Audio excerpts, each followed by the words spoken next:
सामान्य जनों को भी परम गति प्रदान करने वाली और ब्रह्म ऋषियों के चिंतन मात्र से जो गति पर जो चाहे वो गति गंगा जी प्रदान करें। साक्षात ब्रह्म द्रव प्रवाहित है गंगा जी। गंगा जी की ही एक ऐसी अमोघ महिमा है कि जिनके दर्शन मात्र से पाप नष्ट हो जाते हैं। गंगा जी मतलब श्री धाम वृंदावन से इस समय जैसी आसक्ति प्रकट की वृंदावन ने, ऐसी गंगा जी से आसक्ति। गंगा जी छोड़कर कहीं नहीं जाना, किनारे ही जो तीर्थ मिले मिले, कहीं नहीं जाना, नगर में भी ऊपर नहीं चढ़ना, वहीं जो आहार मिले गंगा का क्यों। कैसे बताएं क्या परमानंद स्वरूप गंगा जी हैं, जिनके दर्शन मात्र से सारा पाप नष्ट हो जाता है गंगा जी से। और आपको बताएं अधिकतर बड़े महापुरुषों का दर्शन गंगा किनारे जो प्रकट में थे और जो अप्रकट थे। नानक देव जी का पहला साक्षात्कार गंगा के किनारे हुआ। वृंदावन, पावन पुलिन, ये सब गंगा की रेती पे। वृंदावन, पावन पुलिन, प्रियालाल, ये गंगा की रेती, सेनपुर, साक्षात गंगा से प्रकट होते हुए सिद्ध मां। बड़े चमत्कार गंगा मैया के, बड़े चमत्कार, अद्भुत, मतलब वाणी लड़खड़ाती है उनकी महिमा को। कहते हैं कि वो महिमा तो इस जीवन में देखिए ना, इसलिए बड़ी दिव्यता गंगा थी। गंगा जी के नाम का स्मरण मात्र करने से पाप थर्रा जाते हैं। जो गंगा जी की डुबकी लगाता है वो महापापी भी पावन हो जाता है। विश्वास हो जाए, विश्वास हो जाए। गंगा जी में स्नान करके, आचमन करके, गंगा में ही जब पितरों का तर्पण किया जाता है तो पितरों को बहुत तृप्ति होती है और पितर मुक्त होने लगते हैं। जैसे अग्नि के संसर्ग से रुई भस्म हो जाती है, ऐसे ही गंगा जी के स्पर्श से शारीरिक, मानसिक, वाचिक तीनों प्रकार के पाप भस्म हो जाते हैं। गंगा गंगेति यो ब्रूयाद योजना नाम सतैरपि। जो 100 योजन दूर, 400 कोस दूर से गंगा गंगा गंगा बोले, मुच्यते सर्व पापेभ्यो विष्णुरुकम स गच्छति। वो शरीर निष्पाप हो जाएगा, वो वाणी निष्पाप हो जाएगी, उसका मन निष्पाप हो जाएगा और वो भगवत धाम का अधिकारी हो जाएगा। जो 400 कोस दूर से भी गंगा गंगा गंगा, तब गोरा ही गोरा है। गंगा जी गोरी, महादेव जी गोरे, तो फिर उन्होंने उठा के फेंक दिया ऐसी गोरे प्रेम रसासों में। कभी सोचा नहीं था कि कभी वृंदावन, कभी सोच में ही नहीं था वृंदावन। बड़ी अनन्य बात, इतनी निर्भयता थी। अब गंगा किनारे तो गांव में लोग ऐसे ही लाश प्रवाहित करते हैं ना, कुत्ते वहां के बहुत प्रवीण होते, बीच धारा से घसीट के लाश लाके ऐसे, और वहीं किनारे हम भी पड़े हुए हैं, वहीं वो चीथ रहे, कोई फर्क नहीं, एकदम निर्भयता। भगवान शिव की अनन्यता। गंगा जी को जब देखते तो एक तो धारा में प्रवाहित होती है, भगवान शिव के जटा में भारी तन्मयता। गंगा जी की विशुद्ध कृपा, अपार शक्ति। कह रहे सैकड़ों योजन दूर से अगर गंगा गंगा गंगा ऐसा पुकार दे तो उसका शरीर पवित्र हो जाएगा, उसका मन पवित्र हो जाएगा, उसकी वाणी पवित्र। कल नरकों का वर्णन हुआ था, आज नरकों से उद्धार का वर्णन हो रहा है भाई। गंगा जल का आचमन करने वाला, गंगा जल का स्नान करने वाला, गंगा की धारा का दर्शन करने वाला, 400 कोस दूर से गंगा गंगा गंगा ऐसा उच्चारण करने वाला नरक नहीं जाएगा। कल जब नरकों का वर्णन हुआ था तो कई लोगों के बातें आई थी कि हमारे 38 के 38 हमारे में लक्षण है, अब क्या होगा। कोई कहता हम में 5 हैं, कोई कहता हम में 2 हैं, इसका मतलब नरक जाना पक्का है। तो आज उसकी काट सुन लो। नाम संकीर्तनम यस्य सर्व पाप प्रणाशनम। करना मत अवलो नसानी, अब ना न सही हो, पहले नियम लो कि आज के बाद नहीं करेंगे। नाम कर संकीर्तन करो, प्रभु का चरणामृत पियो। कभी अवसर मिले तो गंगा जी के समीप जाके साष्टांग दंडवत करके डुबकी लगाओ, आनंद पूर्वक खड़े होकर कुछ देर नाम जप करो, नरक वरक नहीं मिलेगा, सब बढ़िया मंगल हो जाएगा, पर करना ये पड़ेगा। कह रहे जो गंगा जी में स्नान के लिए कभी नहीं गए, ना गंगा जी का नाम लिया, ना गंगा जी पे श्रद्धा करते हैं, ऐसे लोगों की जीवन में जो आचरण बनते हैं वो बड़े निरर्थक होते हैं और ऐसे लोगों की ही दुर्गति होती है। पर गंगा जी का एक बार का स्नान निष्पाप कर सकता है, पूर्ण विश्वास होना चाहिए। एक बार हरिद्वार में बहुत लोग गंगा स्नान कर रहे थे, पार्वती जी ने कहा कि देखो इन सबका उद्धार पक्का हो गया, क्योंकि हम देवी की महिमा को जानती गंगा की, ये सब स्नान करके पूर्णिमा का पर्व है, ये स्नान करने पक्का निष्पाप हो गए। महादेव जी ने कहा नहीं नहीं। बोले क्यों प्रभु? बोले इनमें कोई गंगा स्नान कर रहा है, सब पानी में डुबकी लगा के आ रहे हैं, गंगा में थोड़ी लगा। तो प्रभु आप भी एक आश्चर्य में बात करते, सब देखो ना कितने भाव से नहा नहा के आ रहे हैं। बोले अच्छा इनको विश्वास नहीं गंगा जी पे, इसलिए पानी पे डुबकी लगाते हैं, कोई एक होगा जिसे विश्वास होगा। देखो अभी हम परीक्षा करते हैं, रास्ते में बैठ गए तो फिसल के जैसे गिर गए हो, ऐसे वृद्ध का रूप रख के गिरे हुए। अम्बा जी तो नवीन रूप धारण करके बोले जो निकले उससे जो हम कहें सो कहो। तो जो महादेव जी ने सिखाया तो कहते भैया ये हमारे पति देव गिर गए, थोड़ा हाथ सहयोग दीजिए, पकड़ के उठा दीजिए, अकेले उठ नहीं रहे, आप आइए। और जब कोई आने लगे तो कहना निष्पाप पुरुष ही हमारे पति को छू सकता है, अगर पापी छुआ तो भस्म हो जाएगा। बस इतना तुम्हें बोलना। अब जो निकलते बोले भैया आप गंगा नहा के आ रहे हो? बोले हाँ। तो बोले आप तो निष्पाप हो ही गए, हो गया, हमारे पति फिसल के गिर गए, हमारे पति निष्पाप हैं, और जो निष्पाप पुरुष इनको निकाल सकता है, अगर कोई पापी छू लिया तो भस्म हो जाएगा, आप सहयोग करो। बोले गंगा तो ना क्या है, पर पाप बहुत तो हुए, वो अगर कहीं पाप नष्ट न हुए हो तो भस्म ही हो जाएंगे। नहीं, कोई नहीं, किसी की हिम्मत नहीं पड़ी कि महादेव जी को निकलवाने, क्योंकि जहां ये कहती कि अगर पापी पाप तो हुए, पता नहीं गंगा नहाने में नष्ट हुए कि नहीं नष्ट हुए, बेकार को भस्म हो जाए इससे।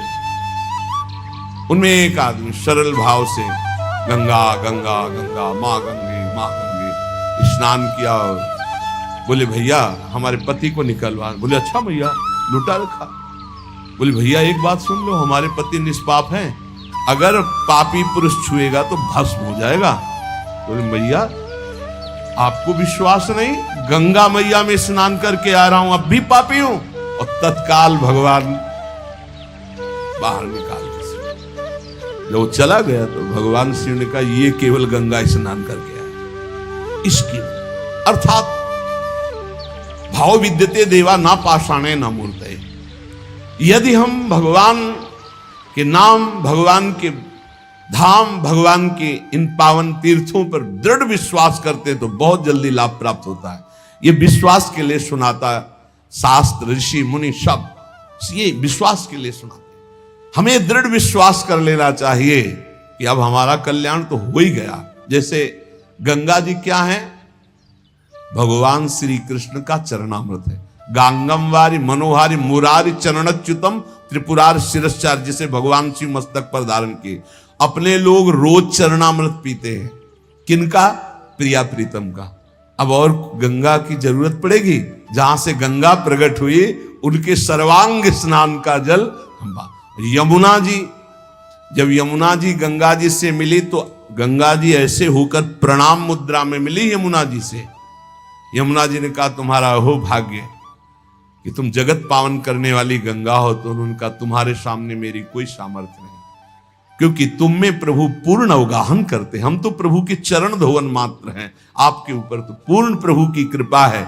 ब्रजेंद्र सोनु राधिका हृदय प्रपूर्य माणयो महारसाब्द पूरयो रिवाति तीव्र वेगता रसैक सीम राधिका पदाब्ज भक्ति साधिका तदंग राग पिंजर प्रवाह। श्री लाडली लाल का अंगराग लेकर प्रवाह करती है। ये अपने कल्याण की अब कोई चिंता रह गई? रोज जो चरणामृत पान करता है, काल मृत्यु हरणम सर्वव्याधि विनाशनम श्री कृष्ण पादोदकम पीत्वा पुनर्जन्म न विद्यते, बस विश्वास हो। रजरानी लगाते हैं, राधा राधा बोलते हैं। अब कोई जरूरत कल्याण की, दृढ़ निष्ठा रखो। पर हम कितनों को रोते देखते हैं इस बात के लिए कि हमारा कल्याण हो जाएगा, हमारा अगला जन्म नहीं होगा। उनको चाहिए कि तुम लिखा पढ़ी करके दे दो। अरे विश्वास मानो यार, विश्वास मानो। कल्याण स्वरूप आप हो चुके हैं, धाम में बैठे हैं, पर आपको विश्वास है नहीं। हित दूर जो विश्वास है तब वही सुधरे बात, ना तरु माया पंथ में फिरे जो टक्कर खात। ये विश्वास करो, एक एक बात कल्याण करने वाली है। भगवती गंगा जी 400 कोस दूर से गंगा गंगा बोले तो भगवान के धाम भेज देती निष्पाप करके। ऐसी महामहिमा श्री गंगा जी के स्मरण में, अवगाहन में, आचमन में, स्नान करने में है। अब ध्यान दो के सुनो, जो न गंगा नहाता है, न नाम जप करता है, न भगवत सेवा करता है, तो पशु योनि में जाता है।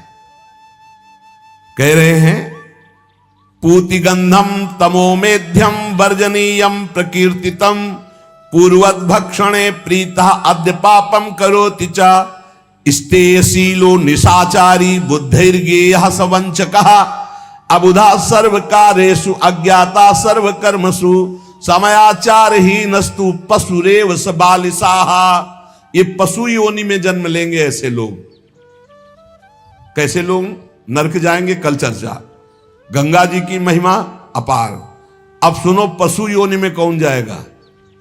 जब जीव यहां कोई पापाचरण करता है तो भूतेश्वर भगवान मथुरा में है, उनका शासन होता है। ब्रज 84 कोष के जीवों को जो प्रेत योनि को प्राप्त होते हैं उनको, और जब मुक्त होने का अवसर आता है तो ऐसे छूट दे देते हैं। ऐसे नहीं है कि वो तुमसे, यहां ऐसा नहीं कि नहीं है, कई प्रसंग पाए गए हैं अभी तो देखो। तो पशु योनि को प्राप्त होता है।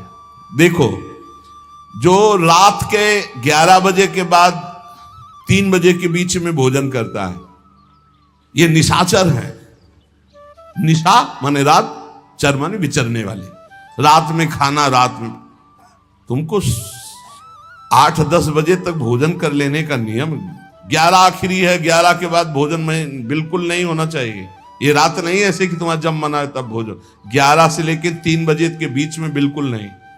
शांति से भजन करो, सो जाओ, उपद्रव मत करो। अब सीटियां बज रही हैं 12 बजे, चलो होटल में चलते 12 बजे खाने, ऐसे लोग जाते हैं। पशु योनि निश्चित।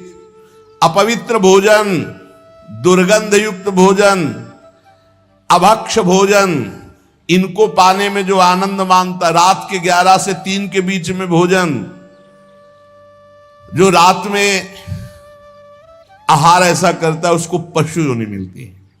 जो दूसरों का धन चोरी करता है, जो विद्वान बन करके दूसरों की वंचना करके धन को लूटता है, जो अपने कर्तव्य कार्यों से अनभिज्ञ होकर मनमानी आचरण करता है, जो समयोचित सदाचार का ज्ञान नहीं रखता, वो मूर्ख पशु योनियों को प्राप्त होता है।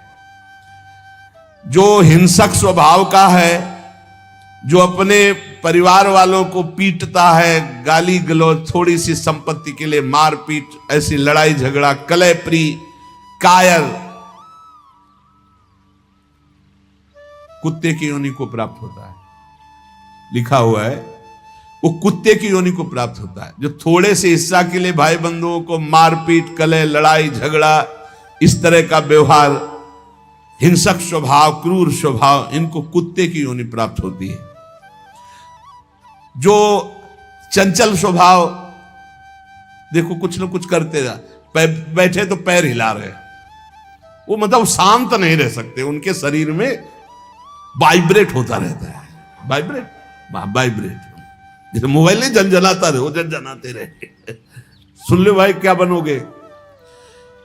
और जो दूसरे के भोजन के लिए लालायित रहता है, कहां से निमंत्रण आ जाए, कैसे हो जाए, क्या व्यवस्था बन जाए, सुनो। और जब चलता है ना तो बेढंगे ढंग से चलता है, बेढंगे ढंग। और दूसरों की वस्तु देकर लुभायमान होकर छीनने का स्वभाव करता है, उसका अगला जन्म बंदर का मिलेगा, पशु योनि में बंदर बनेगा। जो वाणी से सदैव कटु बोलता है, कुटुंबियों से द्वेष करता है, लोगों की चुगली खाता है, उसे अगला जन्म सर्प योनि का मिलेगा। कुटुंबियों से द्वेष करता है, दूसरे की चुगली खाता है, उद्वेगजनक वचन, उद्वेग माने भारी क्लेश पहुंचाने वचन, दूसरे की निंदा करना, चुगली करना, तो विषधारी सर्प बनता है। जो शरीर से बलवान दीन जनों के ऊपर आक्रमण करके खूब पिटाई मार करना, माता पिता को मारना, ऐसे गरीब जनों को, दीन जनों को मारना, निर्लज और मांस भक्षण करने वाला, उसको अगले जन्म में क्रूर मांस भक्षी, जैसे हाइना, सिंह, सियार, ऐसी योनियों को दिया जाता है। क्रूर हिंसक पशु सिंह जैसे है, जैसे लकड़बग्घा है ना, लकड़बग्घा है, भेड़िया है, ऐसे जो मांस भक्षण करने वाले हैं, जिनकी आवाज दूसरों को सदैव दुख ही देती है। बोलने का मतलब है दुख ही देना। जो दूसरे को, अब जैसे जा रहे हैं, जंजीर खींचा, वैसे ऐसे वो गिर गए, उनके अंग भंग हो रहे, वो समझ रहे 30-40 हजार की सोने की चैन खींच ली तो हम ब्रह्मा बन जाएंगे। देखो उनको क्या बनना पड़ेगा। जो दूसरों को भय प्रदान करते हैं, दूसरों की संपत्ति छीन लेते हैं, ऐसे लोग अजगर योनि को प्राप्त होते। भूखे मरो जब कभी अवसर मिल जाए तब। ऐसे ये जो दूरदृष्टि न रख के वर्तमान दृष्टि रख करके केवल भोग के लिए दूसरे के दुख का कारण बनते हैं, केवल उनके चिंतन यही चलता रहे, कहां से क्या खा लूं, कहां से क्या उठा लूं, कहां से क्या, बोले हाथी की योनि को प्राप्त होते हैं, वो पशु हाथी योनि को। इस तरह से 83,99,999 योनियां हैं जो भजन नहीं करते, भगवत विमुख हैं, उनको सब क्रमशः ये प्राप्त होती है। उपासक को चाहिए कि कम से कम इतना तो कर ले कि अगला जन्म मनुष्य का हो जाए, फिर भजन करे अगर कोई कमी रह गई हुई। अगर आप नाम जप करेंगे और एक बात ध्यान रखेंगे कि दूसरों को दुख ना पहुंचने पावे, तो पक्की बात है भगवान की कृपा से अगर भगवत प्राप्ति नहीं हुई तो दूसरा जन्म होगा मनुष्य का, और बहुत महान भक्तों के बीच में जन्म होगा। जन्म से ही भजन प्रारंभ हो जाएगा और आप यौवन अवस्था प्राप्त होते होते भगवत प्राप्त हो जाएंगे, काम हो जाएगा आपका। भजन एक ऐसी वस्तु है जो आपको बचा सकती है। अब इसमें कह रहे हैं कि जैसे आप भजन मार्ग में लगे हुए हो और आपको कोई गाली दे रहा है, आपने पलट के गाली दे दी तो आपका भजन क्षीण हो जाएगा। इसलिए भजन को बचाने के लिए कह रहे, अकार्पण्य मपारुष्यम संतोषा सर्दधानता, ये ब्रह्म ऋषियों की बातें हैं, बहुत काम की बातें हैं। अनुसूया गुरो पूजा दया भूतेषु पैशुनम सद्वीरेश दमः प्रोक्तो ऋषि शांत बुद्धि भी। अकार्पण्य माने उदारता। भजन किससे बचेगा? उदार बुद्धि। स्वभाव कह रहे हैं कोमल, कोमल स्वभाव से भजन बचेगा। संतोष वृत्ति से भजन बचेगा। गुरु इष्ट पर श्रद्धा वृत्ति से भजन बचेगा। दोष दृष्टि किसी पर ना हो, इसका अभाव हो, इस तो भजन बचेगा। गुरु शुश्रूषा सेवा से भजन बढ़ेगा। प्राणियों पर दया तो भजन बढ़ेगा। किसी की भी चुगली ना करना, संत और ऋषि मुनियों का संग करना, इससे भजन बढ़ता है, पचता है। भजन किससे नष्ट होता है? तो कह रहे हैं जब अवमाने न कुप्येत सम्माने न प्रहस्यति सम दुखो सुखो धीरा प्रशांति इति कीर्त्यते। जब तुम्हारा अपमान हो और तुम उसका बदले में अपमान कर दो तो तुम्हारा भजन क्षीण हो जाएगा। और यदि अवमाने न कुप्येत, अगर तुम्हारा अपमान हो रहा, तुमने क्रोध नहीं किया, तुम्हारा सम्मान हुआ, तुमने सम्मान स्वीकार नहीं किया, बचना भाई, इससे बचना। ये अगला जन्म नहीं होने देंगे। अगर ऐसा उदारता, कोमल स्वभाव, संतोष, श्रद्धा, दोष दृष्टि का अभाव, गुरु सेवा, प्राणियों पर दया, चुगली ना करना, निश्चित निश्चित अगला जन्म नहीं होगा। आप अपने भजन को बचाएं। जब कोई आपका अपमान कर रहा हो तो आप उसके बदले में उसका अपमान ना करें। यदि आपको क्रोध आ गया अपमान करने पर तो आपका भजन का फल क्षीण हो जाएगा। यदि सम्मान हुआ, आप आनंदित हो गए कि हमारा बड़ा सम्मान हो, तो आपका भजन क्षीण हो जाएगा। इसीलिए श्रीपाद भी कह रहे हैं, सम्मानम कल्याति घोर गरलम नीचापमानम सुधा, श्री राधा मुरली धरो भज सके वृंदावन मात्यज। जब कोई सम्मान करे तो उसे भारी विष के समान समझो। सम्मानम कल्याति घोर गरलम, जैसे बढ़िया खीर मिल रही हो, कान में कोई आके कह दे विष पड़ा है तो आप नहीं खाओगे। ऐसे ये सम्मान, प्रणाम, नमस्कार, वाहवाही ये तुम्हारे भजन के नाश करने के लिए है। ये विष है, इसे मत पीना, स्वीकार मत करो। विश्व नमन करे करने दो, तुम स्वीकार मत करो, तुम हर्षित मत हो। और जब अपमान हो तो उसका अपमान करने वाले का कभी अपमान न करना। धीर पुरुष, प्रशांत पुरुष अपने भजन को ऐसे बचा ले जाता है। जैसे कोई अपमान कर रहा है, बहुत बड़ा अमृत है, सच्ची मानिए। जिसका अपमान हो रहा है वो साधु पुरुष जब अपमान सह जाता है तो उसका भजन बढ़ता है, वो सुख से भगवान में शयन करता है। और जब अपमान हुआ और अपमान दूसरे का कर देता है तो उसका भजन क्षीण हो जाता है, वो अशांत होकर के फिर जगत में शयन करता है। अपमान करने वाला जब कोई सामने से अपमान सह जाता है तो उसका सहन करना उसके नाश का कारण बन जाता है। अपमान करने वाले का निश्चित नाश हो जाता है जब वो सामने वाला बोले ना, केवल चुप रहे। ये बड़ी बात है, पर बहुत कठिन है। उस समय जब कोई अपमान कर रहा है, निंदा कर रहा है, आप शांत हैं, इसका मतलब आपके ऊपर गुरु कृपा है और आप अपने भजन को पहचानते हैं, भजन बचाना चाहते हैं। अपमानित होने पर चाहिए कि अपमान करने वाले की ना बुराई सुने ना बुराई करे। जैसे कोई आकर बहुत नीच आदमी आपको गाली दे रहा था, कान में अंगुली डालो, नहीं भाई वो नीच नहीं, भगवान उसके अंदर बैठकर मेरी परीक्षा ले रहे थे, मुझे पुष्ट कर रहे थे, वो नीच कैसे हो सकता है। अपने भजन पर दृष्टि रखे, ना उसकी निंदा करे, ना उसकी निंदा सुने, ना उसका बुरा चाहे। यद्यपि इसमें लिखा हुआ है कि जो अपमान करने वाला है उसका सर्वनाश हो जाता है। ऐसे महापुरुष का अपमान जब करे कि वो बोले ना केवल, तो वो अपमानित करने वाला पुरुष स्वयं नाश को प्राप्त हो जाता है। ये बड़ी बात है। कह रहे तिष्ठेद औमंता विनश्यति।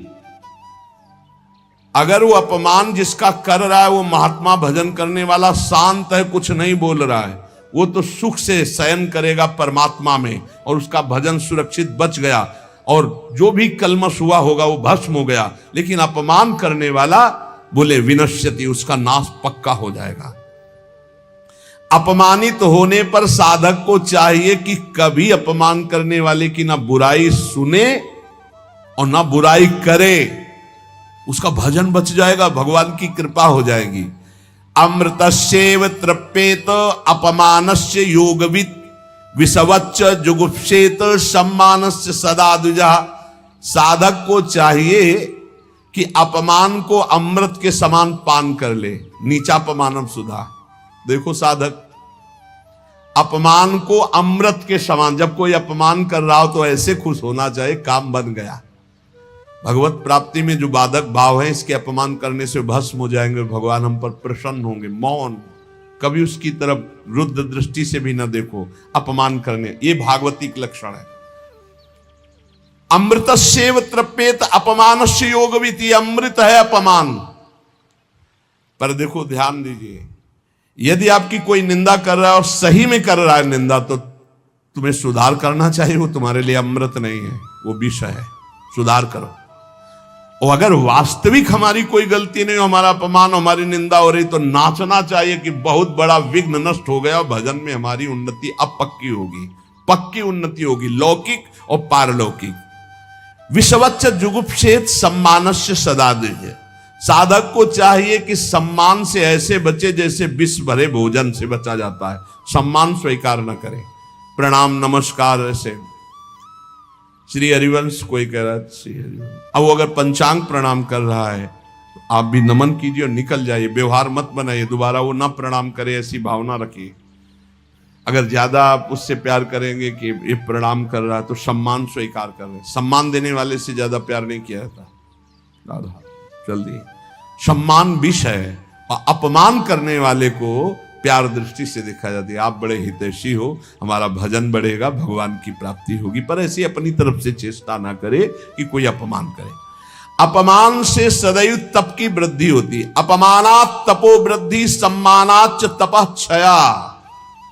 सम्मान स्वीकार करने पर तपस्या भजन क्षय हो जाता है और अपमान होने पर तपो वृद्धि, उसकी तपस्या की वृद्धि होती है।